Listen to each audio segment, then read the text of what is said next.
Herkese merhaba. Birkaç ay önce kanalda Belgrad gezi videosu paylaşmıştım. Biz Nisan aylarında gitmiştik ve çok keyif almıştık.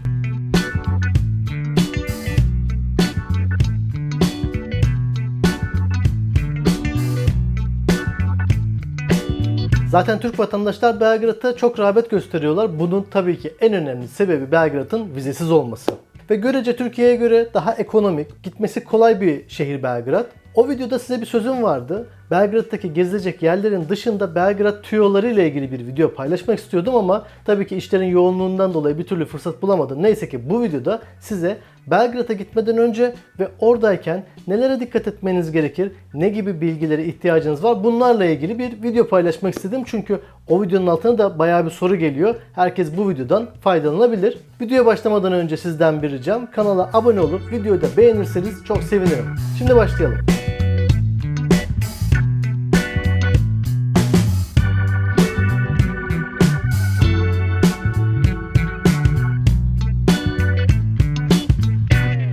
Özellikle Belgrad'a gitmeden önce nelere dikkat etmemiz gerekiyor? Tabii ki vizesiz, yani herhangi bir vize başvurusunda bulunmuyoruz. Elimizde sadece 6 aylık bir pasaportumuz olması yeterli. Bunun dışında konsolosluğun sayfasına baktığınızda pasaportun dışında bazı evrakların da yanınızda olması gerekiyor. Prosedürde olması gereken evraklar bunlar. Mesela seyahat sigortası olması gerekiyor. Biz giderken yaptırdık. Açıkçası 10 euroluk da bir ücreti vardı kişi başı olarak. Bu seyahat sigortası ne işe yarıyor? Orada bir hırsızlık olması durumunda veya işte biletinizi veya uçağınızı kaçırmanız durumunda bu gibi yerlerde size bir güvence sağlıyor.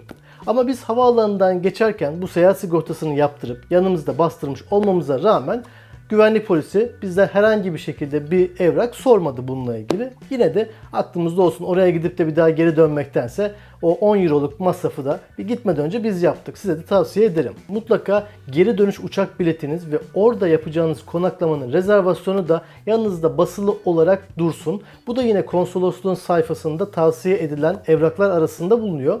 Biz girerken ne yaptık, ne sordular diye sorarsanız açıkçası pasaportumuzu verdik. Ne için geldiğimizi sordular. 3 günlük bir tatil için geldiğimizi İngilizce olarak söyledikten sonra hemen kaşeye basıp geçtik. Herhangi bir soru, herhangi bir engelle karşılaşmadık açıkçası. Videonun altına gelen bir diğer soru da Belgrad'a turla mı gitmemiz gerekiyor? Serbest gitmekte bir mahsur var mı diye. Ben açıkçası turla gitmedim. Kendi uçak biletimi alıp konaklamamı ayarlayıp kendim gittim.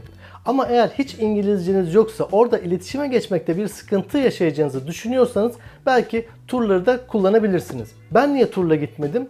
Açıkçası turlar zaten genelde size sadece uçak biletini ve oradaki konaklamayı paket fiyatının içine dahil ediyorlar. Onun dışında şehir içindeki gezilecek olan yerlerin çoğu da ekstra tur olarak masraflandırılıyor. Ve şöyle söyleyeyim, o zaman baktığımda ben Belgrad'a gidiş dönüş, uçak artı konaklama ve şehir içindeki ulaşım masrafları dahil olan paket fiyatları yaklaşık 500 euroydu. Ben kendi başıma serbest olarak bu seyahati yaptığımda tur fiyatlarının yaklaşık olarak yarısına bu seyahati mal ettiğimi size söyleyebilirim. Birazdan da anlatacağım. Belgrad'ı gezmek zaten çok kolay olduğundan eğer İngilizceniz varsa uçak biletinizi alıp otel rezervasyonunuzu yaptığınızda çok kolaylıkla şehri gezebilirsiniz daha az maliyetle. Peki 3-4 ay önce uçak biletinizi aldınız, elinizde bir pasaportunuz var ve Belgrad Nikola Tesla havaalanına indiniz. Bundan sonraki işlemler nedir diye merak ediyor olabilirsiniz. Şimdi ilk soru, havaalanından şehir merkezine nasıl giderim diye olacaktır muhtemelen. Tabii ki bunun en rahat yolu taksiye binmek. Hemen havaalanının içinde taksi bankoları var. Oraya başvurduğunuzda, bir danıştığınızda nereye gideceğinizi soruyorlar ve nereye ne kadar ücretle gideceğinizi size söylüyorlar. Merkeze yaklaşık 25-30 euroya gidebiliyorsunuz. İkinci yöntem, araç kiralama firmaları var. Onların da bankoları var. Araç da kiralayabilirsiniz. Ama bence bu iki yöntemin de hiç gerekliliği yok. Ben açıkçası otobüs kullandım. Zaten Belgrad'da 2 veya 3 kere otobüs kullanarak o videoda seyrettiğiniz bütün yerleri gezdim. Şehir çoğunlukla yaya olarak ulaşılabileceğiniz noktalardan oluşuyor. Nasıl otobüs bileti aldım? Belgrad'da kullanılan otobüs bileti bir aplikasyonu var. Onu gitmeden önce ben Türkiye'de telefonuma indirdim ve bir mail adresiyle o aplikasyona kayıt yaptırdım. Ve daha sonradan havaalanının içindeyken, orada çünkü internet de çekiyor, Wi-Fi var. Herhangi bir sim kart almadım Belgrad'da. O havaalanının içindeyken aplikasyondan kendime süreli biletler satılıyor. Kendime ilk en ucuz olanını aldım. 1,5 saatlik bir süresi var. Bir barkod hemen tanımlıyor. Ücretini ödedikten sonra o barkodu telefonunuza indirdikten sonra o süre içinde istediğiniz otobüse binip inebiliyorsunuz. Yani bir otobüse biniyorsunuz, o sürede hala bitmemişse oradan inip bir başka otobüse de binebiliyorsunuz. Otobüslerin bir özelliği de otobüslere her kapıdan biniliyor. Zaten Türk vatandaşlar o yüzden biraz şaşırıyorlar. Otobüse oranın yerlisi orta kapıdan, arka kapıdan bindiği için herhalde burada kimse para almıyor. Buranın otobüs veya toplu ulaşımı bedava diye düşünüyorlar. Ama öyle değil. Onların muhtemelen belki bir aylık abonman kartı vesaire gibi bir şey olabilir. Kimse bir yere bir şey okutmuyor. Siz otobüse binmeden önce o aplikasyondan barkodunuzu alıp cebinizde telefonunuzun durması yeterli. Bir kontrol olması durumunda onu göstereceksiniz.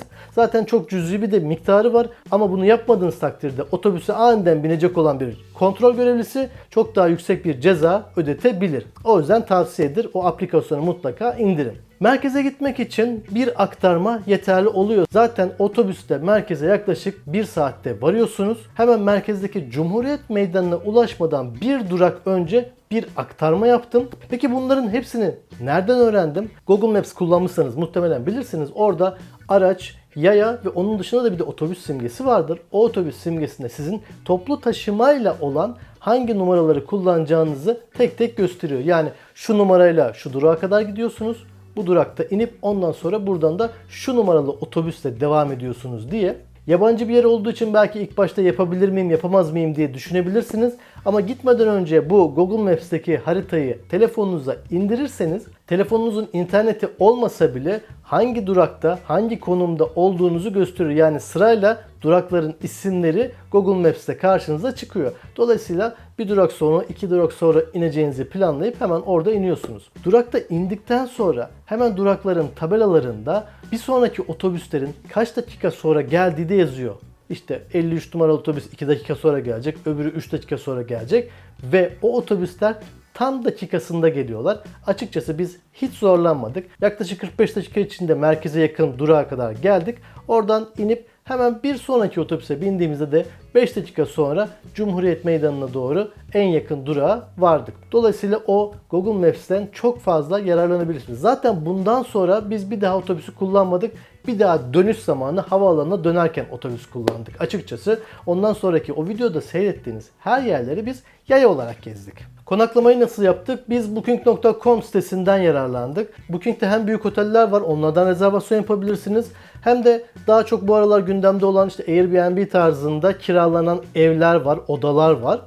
Bir de böyle bir katın birden fazla odaya bölünmüş halinde yine bir işletme tarafından kontrol edilen bir lobisi olan ve büyük otel olmayan ama bir evde olmayan işletmeler de var. Biz açıkçası onu seçtik. Merkeze çok yakın bir noktada 5-6 dakikalık yürüme mesafesinde. Açıkçası oda fiyatları da son derece iyiydi. Yani Türkiye'de bir otelde konaklamaktan daha uygun bir fiyata konakladık orada. Kahvaltı yoktu. Zaten kahvaltıda videoda da seyrettiğiniz gibi çok güzel farklı yerlerde biz kahvaltı yapmayı tercih etmiştik.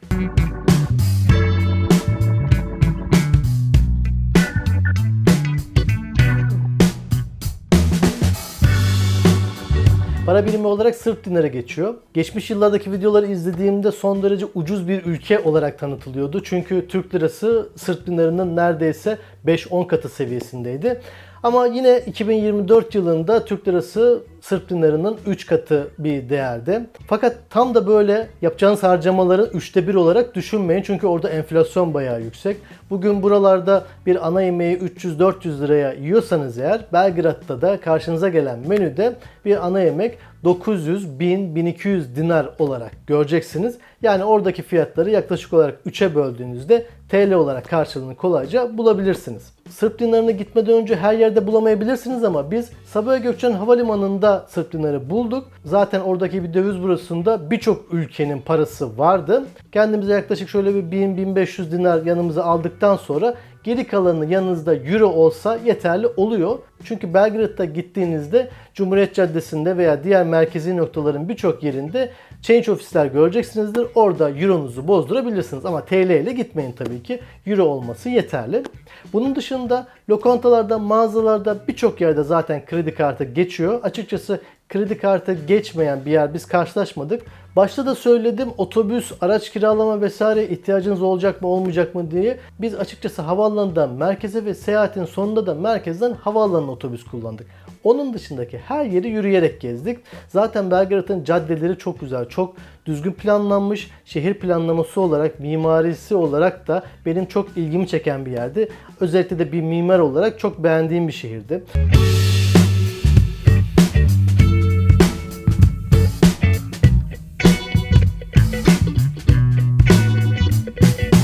Yemeklerinde herhangi bir sıkıntı çekmedik. Zaten Osmanlı İmparatorluğu geçmiş dönemlerde Belgrad'da egemenlik sürmesinden dolayı yemeklerinde Türkçe'ye yakın isimler de karşılaşacaksınızdır. Cevabi kebaptan gelen bir isim. Oranın yöresel köftesi aslında. Onun dışında tulumbadır, baklavadır, kaymaktır, böyle tanıdık isimlerle zaten karşılaşacaksınızdır. Cevapçici'nin domuz etli olanı da var, dana etli olanı da var. Siz menülerde mutlaka beef olanını tercih edin. Pork yazan varsa zaten bunu sorduğunuzda onun domuz etli olduğunu size de uyaracaklardır. Çoğunlukla etlerde beef olan yazıları takip ederseniz hiçbir sorun çıkmayacaktır. Belgrad'da gidebileceğiniz müzeler de var. Zaten Cumhuriyet Meydanı'nda heykelin hemen arkasında bir ulusal müze var.